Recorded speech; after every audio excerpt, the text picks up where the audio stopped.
Hey everybody, Kevin Baylor, Alliance IT. Hope your week's going well, your day's going well, and life is treating you good. So, wanted to reiterate a little topic today: security, cybersecurity, the Human Firewall. We see it probably more times than we want to count in a week of instances that somebody got breached, hacked, tricked into doing something they shouldn't. And it may not be directly them, but maybe somebody they work with. Size doesn't matter. It doesn't matter how small your organization is. It doesn't matter how large your organization is. You're a target. Threat actors out there are constantly casting a net. They're constantly phishing, trying to find whatever they can, whoever they can, to trip them up and get them to do something.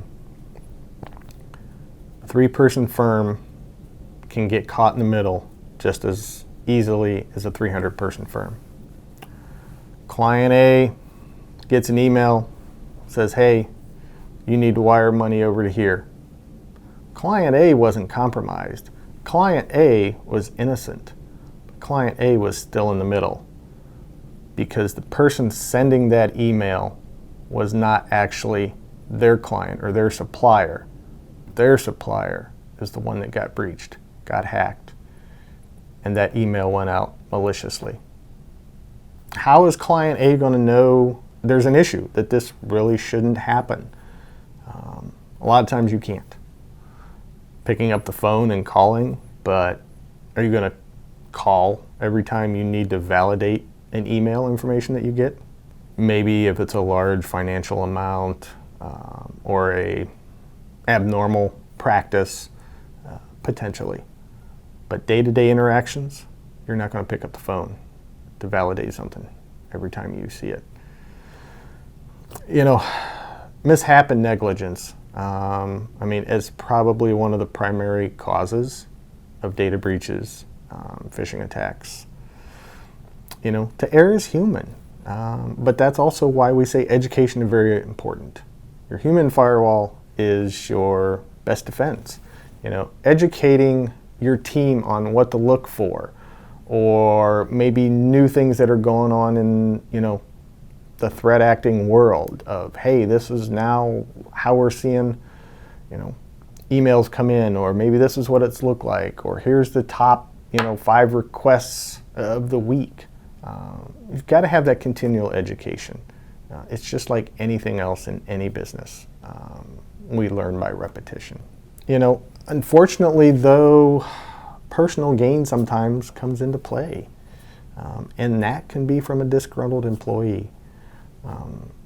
There was a survey done, and 46% of employees confessed, on an exit interview, that they intentionally confiscated company data when they exited the company. 46%. Now, are most of them going to do anything negligently with that data? Probably not. Maybe it's sales guys and they just want to have a calling list to start, with their new business or something. But still, 46% have taken data with them. How do you prevent that? Even if it's not meant to harm the company, even if it's just sales lists or prospect lists, that can still harm the bottom line. What policies do you put in place to prevent that? There's a lot, but where do you start? Revenge and sabotage. That's the one we don't like to think about, and we don't like to think that it happens even in a small business, but it does. Upon a recent survey, there was 11% of employees admitted that they intended to do harm or create a security violation to a former employer. 11%. It's a lot. And I don't care whether you're a small business or big business. Anybody intending to do harm that has insider knowledge is very dangerous. Very, very dangerous.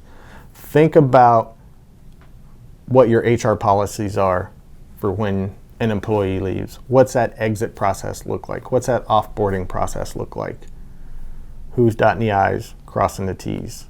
What did they have access to? What could they possibly had access to? Maybe they shouldn't have, but possibly could have had access to. Could be very, very dangerous.